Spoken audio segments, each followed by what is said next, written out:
Welcome to Life's Questions. In our first episode, What Do I Want to Be When I Grow Up? We sit down with three individuals who discuss the twists and turns of their career paths. You'll meet Marco, the fitness trainer, Kat, the artist of all trades, and Joel, the entertainment lawyer from sunny Los Angeles. We hope you enjoy listening to their experiences. Hi, I'm Marco Verdier, and I'm a personal trainer and also a writer, director, and actor. I think the first time it recalled to me was I think I was about 9, and I was sitting in upstate New York, a place called Corning, maker of Corning ware, and I kind of always knew even before that I wanted to get to California, but I was watching the TV and advertisement came up, and it said something about L.A. and so California. So I said, wow, that's where I really want to go. And I would say maybe 2 weeks later, advertisement for the University of Southern California, the school, USC, came up. And I knew definitely that's what I wanted to do because I knew something about USC was my calling. Getting out there and making my life, my stance out there. Corning is a nice place, all right, to grow up, but it was California was calling me. So my whole thought was, I got to get there. And I never deviated from that thought. I just said, I'll find my way somehow, get through all I have to get through, but not yet. So that was my first recollection of what I wanted to do. I wanted to get there. Then I knew that it was either going to be pretty much show business and sports. The job title of being one of those two things, but LA was the calling. Excuse me. Excuse me. New York, again, it was a good place, but it seemed like, especially as I got a little older and older, they kept telling me this is a town of old money, of old styles. Like if you're young and hip or trying to get something going, it's harder in New York. I knew might be a little bit challenged because I didn't see too many people of my color with freckles. But I thought if I can break in, I'll definitely have my own niche. So that's my thought. I didn't have to dream about a basketball player or Magic or all those people who were in LA or any sport figure, Jim Brown or anything like that. My parents were very solid. I think it was just an inert thing inside myself that just said, I can get it. I can get it. But I got to get out of this town. I looked and saw my friends, which I liked and were great, but there was nothing inspiring me to stay in Corning. Either you work for Corning Glass, which ran Corning, or you run with one of their smaller divisions of stuff that keeps you alive in Corning. And nothing there was for me. It was all California. I call it a great deep calling. It seemed like it was knocking me in the head, and it was a struggle to get here. It wasn't an easy journey. It took me 3 separate flights just to get here. Each time I got to the airport, as weird as it sounds, they wouldn't let me on the flight because they gave my seat away or something ridiculous I'd never heard. And I'd never been on a plane before, so my only flight to ever be on a plane was by the 3rd flight I got, which was lost all my money by then because it took me a month because I was out of work and I didn't really save much. And I got on that 3rd flight, and I used my first acting ability. I actually used it at the airport. I cried, fake cried myself onto the plane, and somebody gave up my seat. Now, I wasn't as big as I am now, so I think it was a little easier for people to identify with me because I think I weighed maybe 165 with a little muscularity. I wasn't 205, so I think, oh, poor kid, he can't get to California. So that was kind of how I got here, and $59, and along with that came a good friend. I kept begging him to come, and at the very last minute that day, he came to the airport unexpectedly with no money. So we survived on $59 in California, where my god brother put me up for a little while, only for 2 days. And when he found out I only had $59, he kicked me out and told me to go to the Y. At that time, California had lots of job opportunities, whether you were skilled in it or not. Advertisement in the back of the pages was like 6, 7, 8, 10 pages worth of that stuff, which isn't really like that anymore. And plus, you got the other media, social things that you can use that you don't have the newspaper so much. So I got a job like within 2 days, and after 4 days, I had 3 jobs, and my roommate had 2 jobs after about 5 days.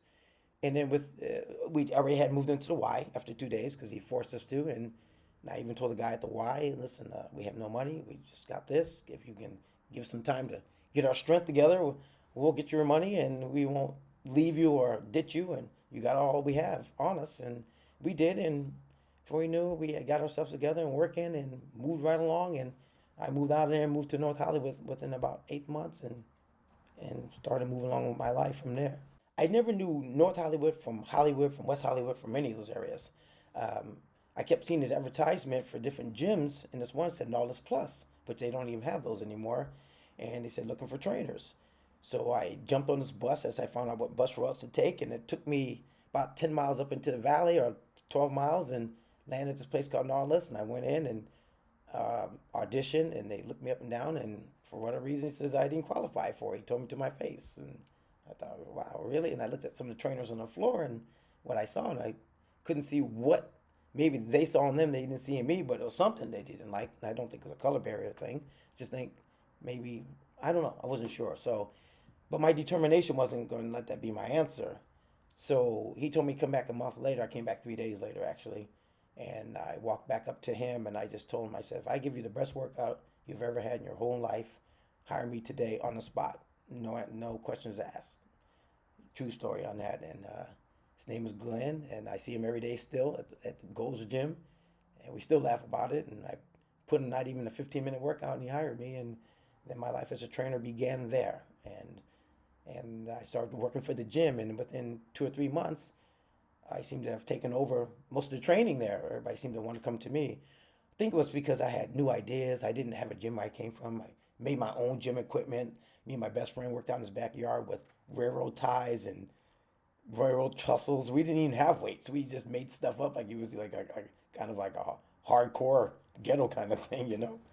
So when you gave me a gym, all of a sudden you gave me an opportunity to really shine, because now you give me equipment when I had to invent my own stuff. So it was easy to, I felt, to give people training, something they wouldn't see. And then within 3 months, I had my own practice. Somebody offered me some money. I think it was $10 an hour. I think they were paying me $5.50 at that time. He says $10, and we will go one-on-one with you. So they hired me for 3 days a week, and they just start filling in faster and faster. I would say my biggest thing, if I can tell you this before this interview goes any further, my biggest goal is really to leave a legacy of something behind for me. The restaurant was important because I was able to put people in a safe environment to work. I've never been afraid. I mean, I got death up to my ears right now because of not being afraid, but I just believe that as long as I can breathe and stand, I feel like every day I have a chance to make a difference. I think my 9-year-old would be happy, but still be a little bit undernourished of what he thought he would be by now. I truly thought I'd be much further along with my goals and where I would be on this planet.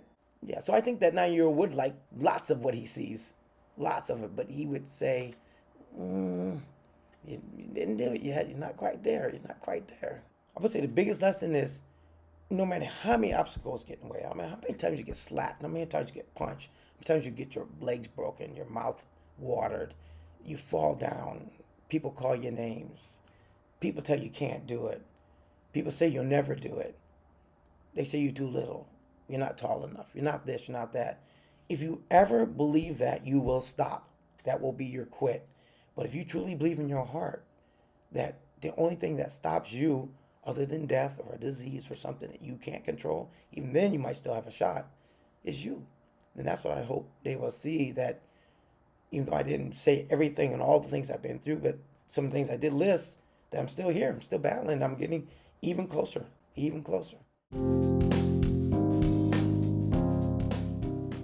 Okay, my name is Kat Primeau, and I am a receptionist, a actress, and a singer-songwriter. I think I've wanted to be a million things in my life, which kind of has led me to being a little bit of everything now as an adult. I think probably the earliest thing, just being a little girl, is wanting to be a mom. I loved my dolls, and I loved playing with them. I loved playing house. I loved bossing people around. I think I was always very playful and imaginative, and putting my friends in costumes and making them do weird shows with me. But I think probably the first career I think I wanted was an interior decorator, interior designer, because I really enjoyed rearranging my bedroom. I don't know where I got it from. I enjoy aesthetics and I enjoy playing with them. So I think it was just something I could do that would occupy myself all the time. And then it's like, oh, that could be a career? Cool. I had no idea people would pay for that. So maybe that's why I first thought of it as a career.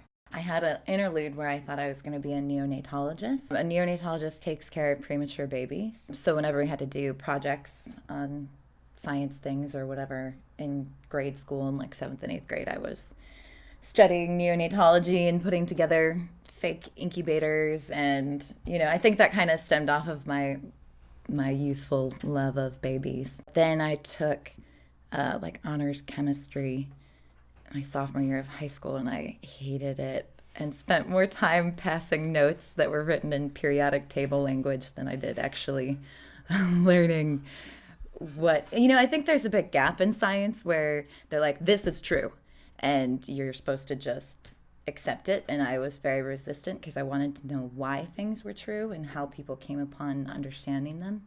And I think that's something that I'm just now learning and reading about. So I wish would have been part of the curriculum then, because I might have stuck with it. But it's okay. My sister's a doctor. I don't need to do that.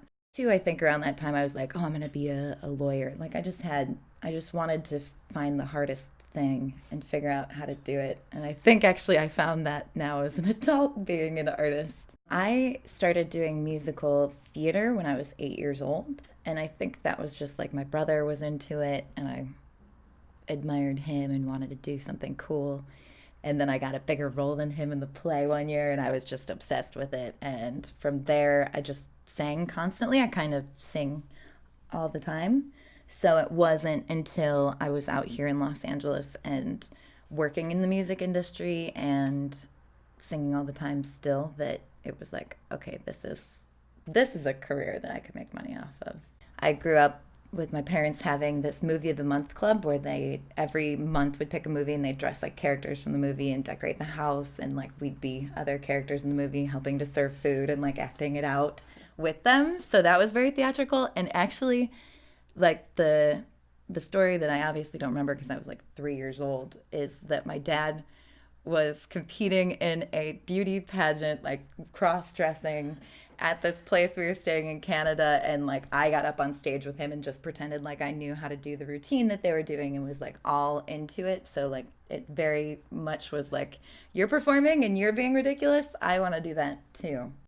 My initial impulse was to change the face of Los Angeles theater because I knew that it didn't have the same respect that New York and other major cities have, and I knew it had the potential for that. So I kind of dove in as an actress and as a producer. And I realized that there's a lot of work that just now, 6 years after I've arrived, is like really being done with the Producers League and with different contracts that they're negotiating, and just the respect people are finally speaking out about how to make it a better theater city. So that took a long time to germinate. I have many facets of music that I work in. So I think I guess it could be broken down into musical improv, which is like weekly performances where I make up musicals with people on the spot. And that's just really good songwriting experience. And then I also write music for my band, which is called Sumo. And in addition to that, my boyfriend and I, that's our band is me and Chris, we do music for film and TV. So people will be like, hey, we're making this web series. Can you cover this song for us? Can you write this original thing? We're getting married and we want this song for our wedding. We've been doing a lot of wedding cover songs, actually. And then, like I sing and I'm a union member. So, the commercials that my voice is on is like, that's my like greatest livelihood at the moment. I would like to be considered the female Reggie Watts. I would love to be asked to perform in things, but get to be, a facet of myself. I would love to perform. I would love to collaborate with people on kind of transmedia projects and live performance as well as film and TV. I mean, I think that art necessitates adventure. I have always loved travel, so travel has been a big influence for anything that I've done. whether it's like producing experimental theater in Prague or writing an album so that then we can go on tour and play it across the country. Like that's what's really exciting. If I could travel with my art, then I'm doing a good job. But I think, the idea that I liked and wanted to do so many things in my life was just because, or maybe it led to me being an artist because I wanted to be so many things, and you can do that when you're an artist. Little kitty would be happy with a big kitty. I don't know. I think I never really had huge expectations, and yet I always have had huge expectations. So I let myself down when I'm not being as adventurous or as risky as I can be. Mm-hmm. That's the way to grow, and that's the way to really be alive. I feel like I'm still on a journey. And while I frustrate myself by my inability to really have a super high focused, like laser beam idea of where I'm going, that the journey is really exciting. So it's worth it.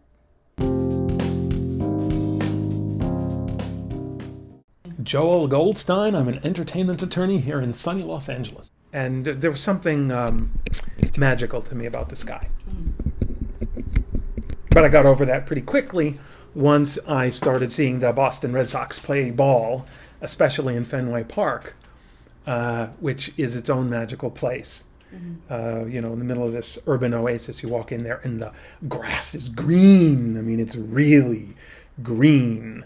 And so suddenly I stopped wanting to be an astronomer, and I decided pretty quickly that the mature thing for me to be when I grew up.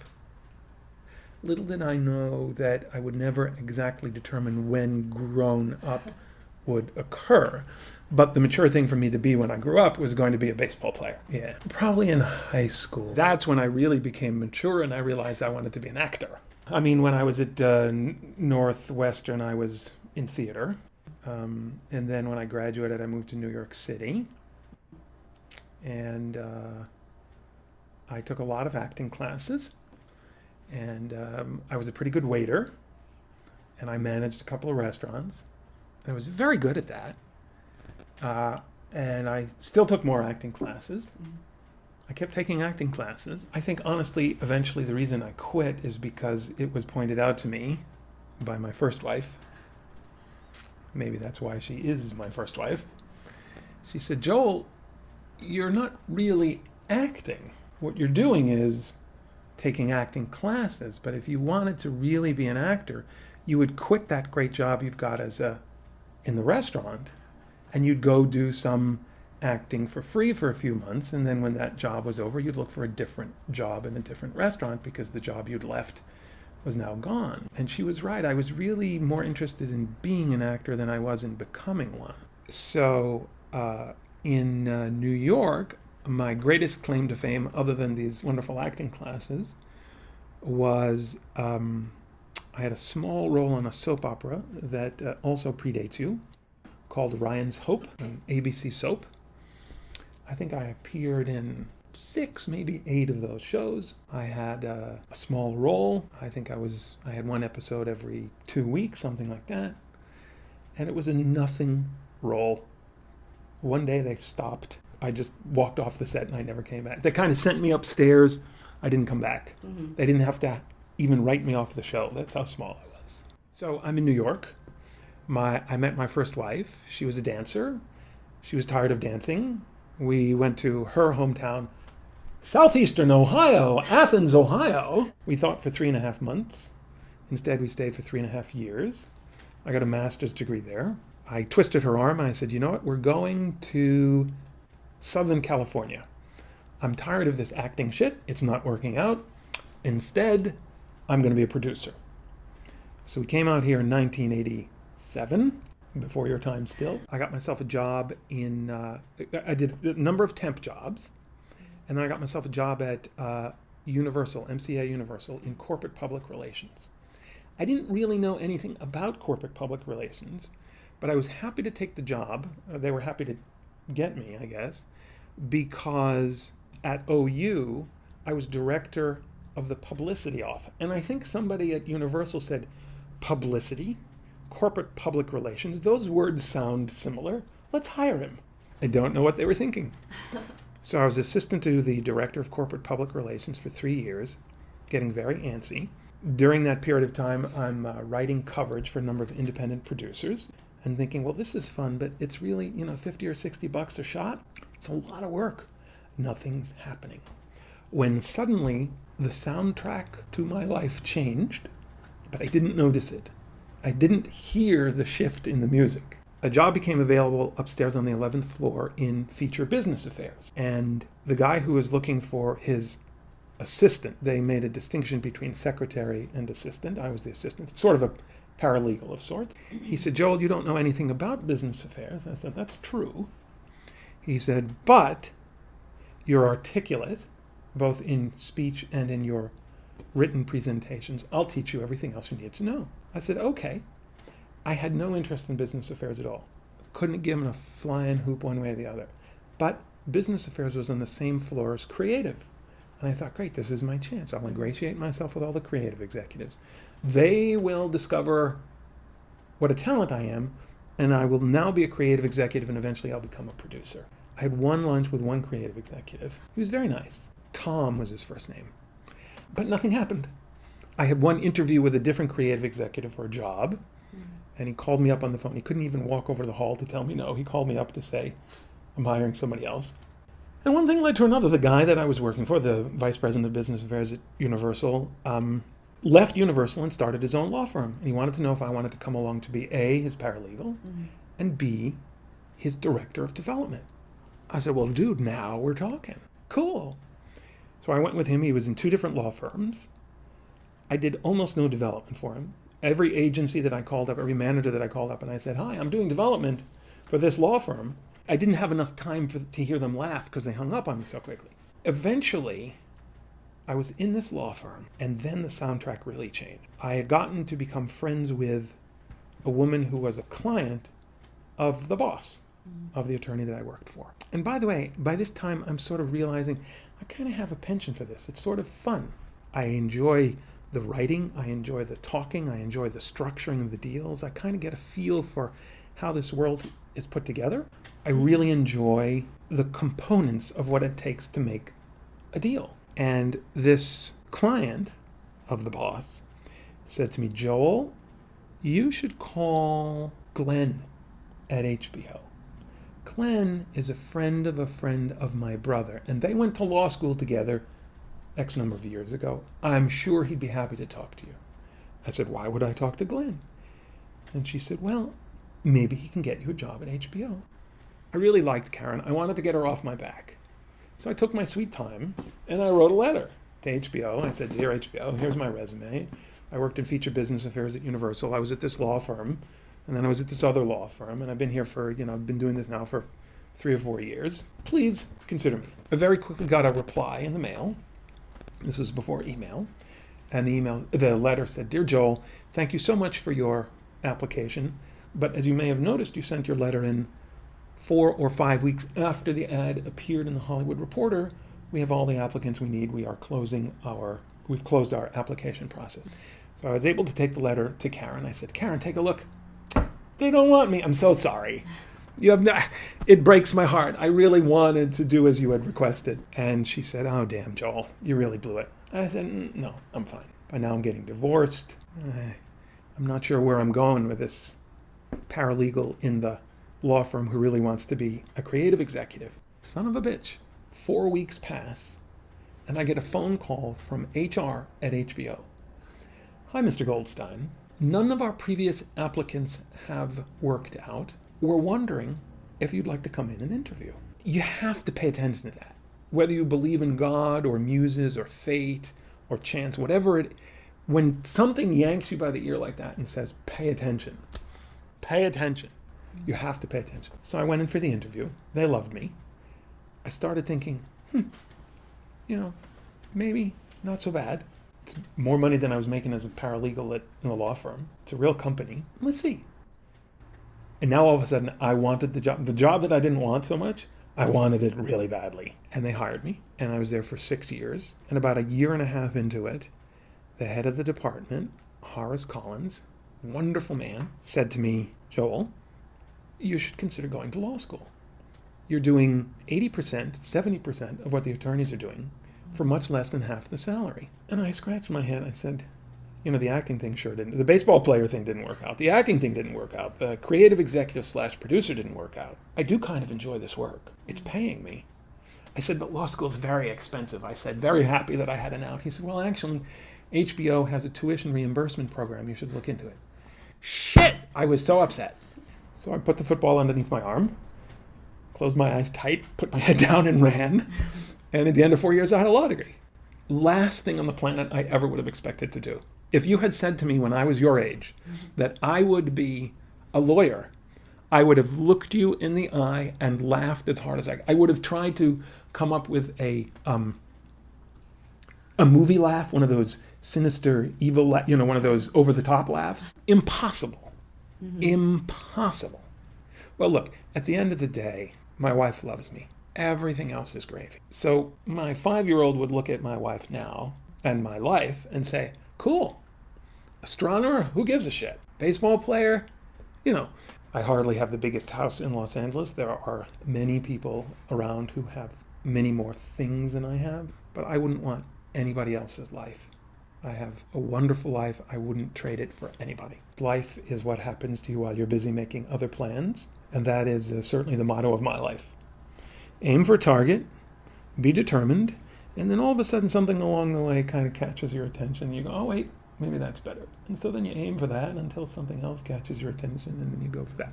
You can't allow yourself, you have to make your best effort to see what there is to see and do what there is to do. This is to do with life in general and with your own career in particular. And when you make a choice, you have to live it, you have to breathe it, and it either becomes the right choice, or as I said before, you suddenly get distracted and you find something else. I don't know that if I had to print a card that said Joel's motto, I'm not sure that it would be life is what happens to you while you're making other plans, but it would be something along the lines of stay alert, pay attention, recognize that life is what happens to you while you're making other plans. Thank you for listening. We hope through this podcast you realize we all deviate and take paths unexpected, but we all end up where we're supposed to be. A special thanks to Ohio University Scripps College of Communication and Dr. Roger Cooper for making this podcast possible.